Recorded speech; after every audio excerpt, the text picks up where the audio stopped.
So ఇంకొక main very important concept in JavaScript, that is HTML DOM. HTML DOM. So HTML DOM అంటే document object model అంటారు. Document object model అంటే మనకి HTML డాక్యుమెంట్లో ప్రతిదీ ఆబ్జెక్టే, ప్రతిదీ ఆబ్జెక్టే. Okay, so ఇక్కడ JavaScript can access and change all the elements of an HTML document.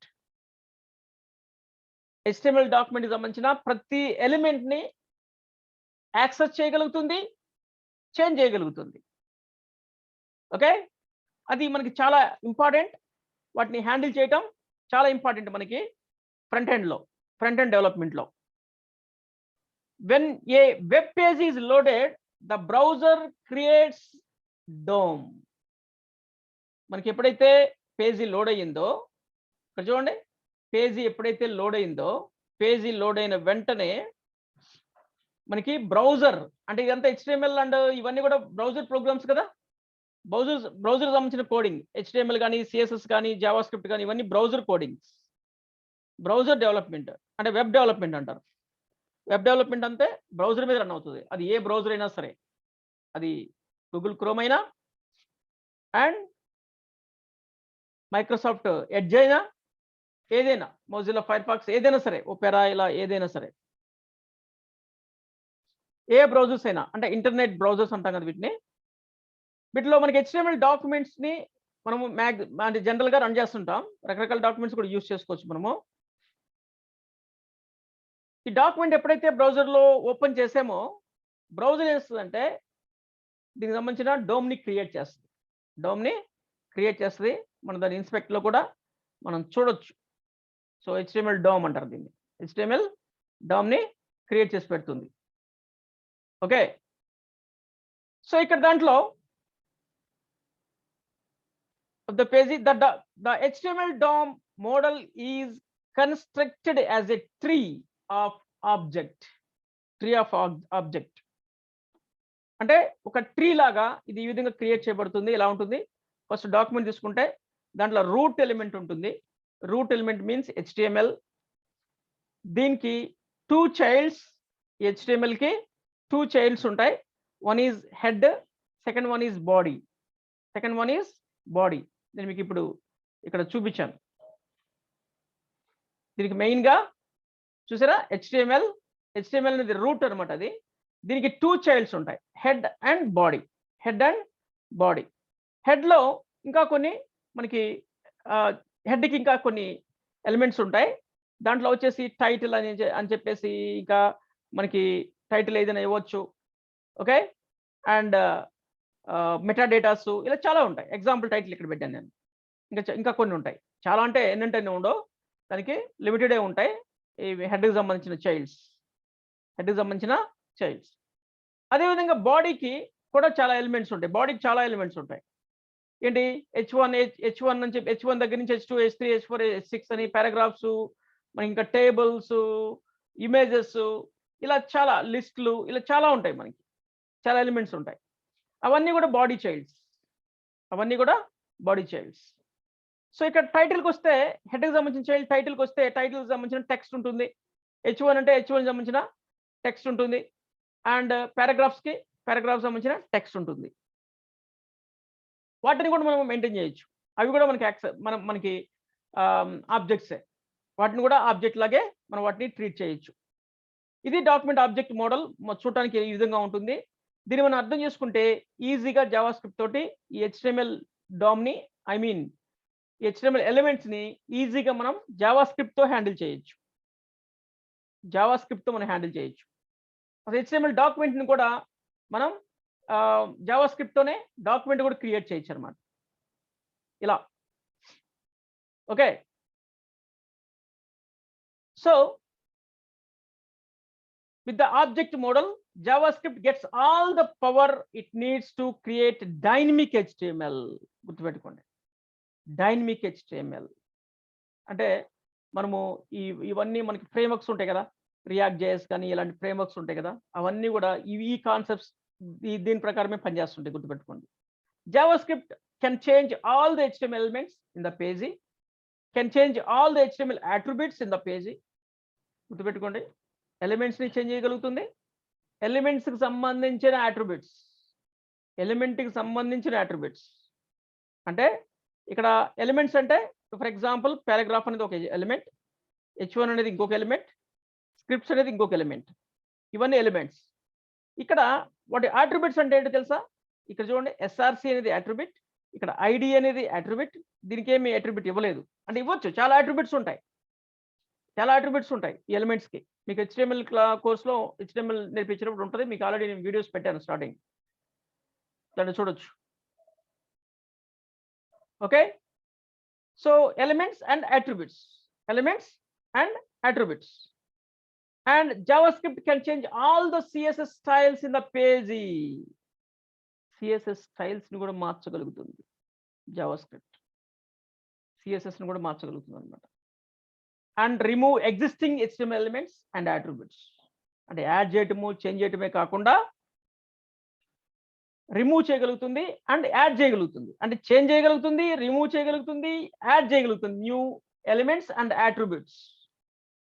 Can react to all existing element events in the page.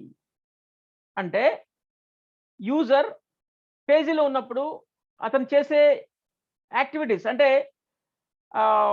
Events అయితే ఉంటాయో, అంటే మౌస్ని move చేయటము, కీబోర్డ్స్ టైప్ చేయటము, క్లిక్ చేయటము, ఇలాంటివి అయితే ఉంటాయో ఆ ఈవెంట్స్ అన్నిటినీ మనకి JavaScript రియాక్ట్ అవుతుంది, వాటి అన్నిటికీ రియాక్ట్ అవుతుంది.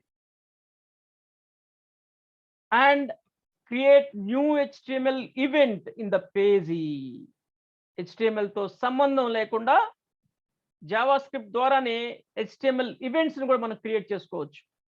అంటే మౌస్ని మూవ్ చేస్తే ఏం చేయాలి, మౌస్ని క్లిక్ చేస్తే ఏం చేయాలి, కీస్ టైప్ చేస్తే ఏం చేయాలి, స్క్రోల్ చేస్తే ఏం చేయాలి, పేజెస్ స్క్రోలింగ్ చేస్తే ఏం చేయాలి, ఇవన్నీ ఈవెంట్స్ ఉంటాయి, రకరకాల ఈవెంట్స్ ఉంటాయి. ఆ ఈవెంట్స్ని కూడా జనరల్గా మనము ఆ ఈవెంట్స్ అన్ని కూడా HTML డాక్యుమెంట్లోనే ఆ ఈవెంట్స్ అన్ని రాస్తుంటాం. ఆన్ క్లిక్ ఈవెంట్స్ అని అవన్నీ ఇవన్నీ మనం చేస్తున్నాం కదా, అవన్నీ HTML రాస్తుంటాం. అలా కాకుండా JavaScriptతోనే డైరెక్ట్గా రాసేస్తాం ఆన్ క్లిక్ ఈవెంట్స్ ఇవన్నీ కూడా. సో మీకు చూస్తే లాస్ట్ క్లాస్లో మీకు నేను ఈవెంట్స్ కొన్ని మన ఎక్స్పెరిమెంట్ చేసేటప్పుడు అంటే మన ప్రాజెక్ట్ వర్క్లో ఈవెంట్స్ కొన్ని నేను ఇక్కడ ఇచ్చాను. ఏంటి చూడండి, ఆన్ క్లిక్ అని ఇలా. బట్ మీకు డౌట్ రావచ్చు, ఇది JavaScriptలో రాసాము కదా అని, ఇదేనా అది అని మీరు అనుకోవచ్చు.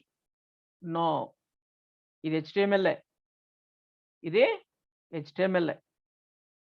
నేనేం చేశానంటే JavaScript ద్వారా HTML టెంప్లెట్ ఒకటి క్రియేట్ చేసి HTMLలో నేను పోస్ట్ చేశాను అనమాట. This is different. ఇలా కాదు, ఇలా కాకుండానే మనం ఓన్లీ JavaScript కోడ్తోనే, డైరెక్ట్ JavaScript కోడ్తోనే HTML అంటే డాక్యుమెంట్ ఈవెంట్స్ని మనం క్రియేట్ చేయొచ్చు, ఈవెంట్స్ని క్రియేట్ చేయొచ్చు JavaScript తోటి. సో అందుకే మనకి JavaScript అనేది అప్లికేషన్ డెవలప్మెంట్లో very popular. I mean web technologies, web డెవలప్మెంట్లో వెరీ పాపులర్ JavaScript. సో నువ్వు JavaScript నేర్చుకుంటే నీకు ఈజీగా జాబ్స్ దొరుకుతాయి పర్ఫెక్ట్గా నేర్చుకుంటే. అంటే ఓన్లీ JavaScript కుదరదు, దాంతోపాటు కొన్ని ఉన్నాయి. మీకు లాస్ట్ డే మీకు నేను దాని గురించి మీకు అప్డేట్ ఇస్తాను. ఓకే, అండ్ దాని గురించి ఇన్ఫర్మేషన్ పూర్తిగా ఇస్తాను మీకు, JavaScript గురించి ఇంకేమేమి నేర్చుకోవాలి ఏంటి అనేది. ఓకే, సో ఇలా ఇవన్నీ అంటే ఆల్మోస్ట్ HTML డాక్యుమెంట్ మొత్తాన్ని, ఎలిమెంట్స్ని, అట్రిబ్యూట్స్ని, CSSని అండ్ ఈవెంట్స్ని అన్నిటినీ హ్యాండిల్ చేయగలుగుతుంది. ఏముంటాయి? HTML elements, HTML attributes, HTML styles అంటే CSS అండ్ HTML ఈవెంట్స్. ఈ 4 ఉంటాయి మెయిన్గా, మీరు గుర్తుపెట్టుకోవాలి వాటిని. ఇక్కడ మీకు ఎలిమెంట్ అంటే ఏంటో తెలియాలి, అట్రిబ్యూట్ అంటే తెలియాలి, అండ్ CSS అంటే ఏంటో తెలియాలి, ఈవెంట్స్ అంటే ఏంటో తెలియాలి.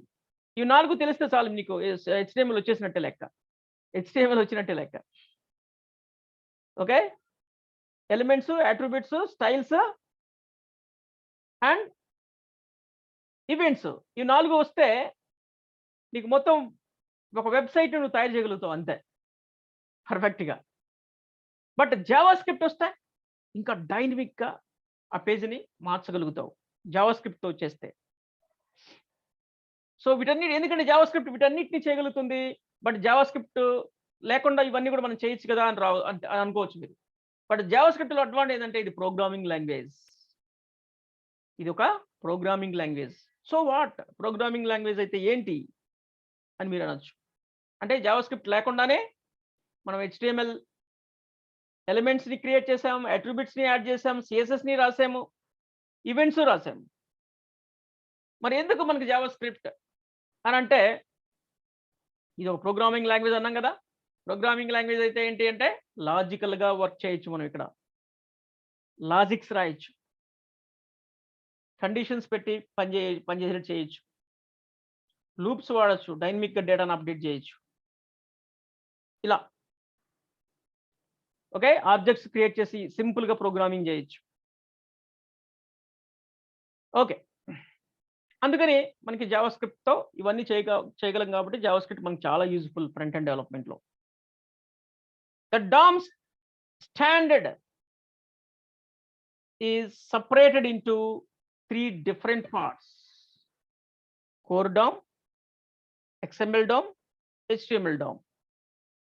core DOM, XML DOM, HTML DOM. మనం ఇప్పుడు HTML DOM గురించి మనం తెలుసుకుంటున్నాం. ఓకే. కోర్ DOM అంటే standard model for all document types. XML అంటే only for XML documents. HTML DOM అంటే only for HTML documents. So what is the HTML DOM? అంటే the HTML DOM is a standard object model and a programming interface for HTML. It defines the HTML element as objects. అంటే ఒక HTML element ని ఒక HTML element అంటే ఏంటి? Paragraph కావచ్చు, heading కావచ్చు, table కావచ్చు. అట్లా ఎలిమెంట్స్ యాజ్ ఆబ్జెక్ట్ గా ట్రీట్ చేస్తే the properties of all HTML elements, the methods to access all HTML elements, the events for all HTML elements. ఇక మీరు గుర్తుపెట్టుకోండి, HTML ఎలిమెంట్ అనేది ఒక ఆబ్జెక్ట్ లాగా అనుకుంటే ఆబ్జెక్ట్ అండ్ దాని ప్రాపర్టీస్ అండ్ దాని methods and events. Students sorry power down అయింది.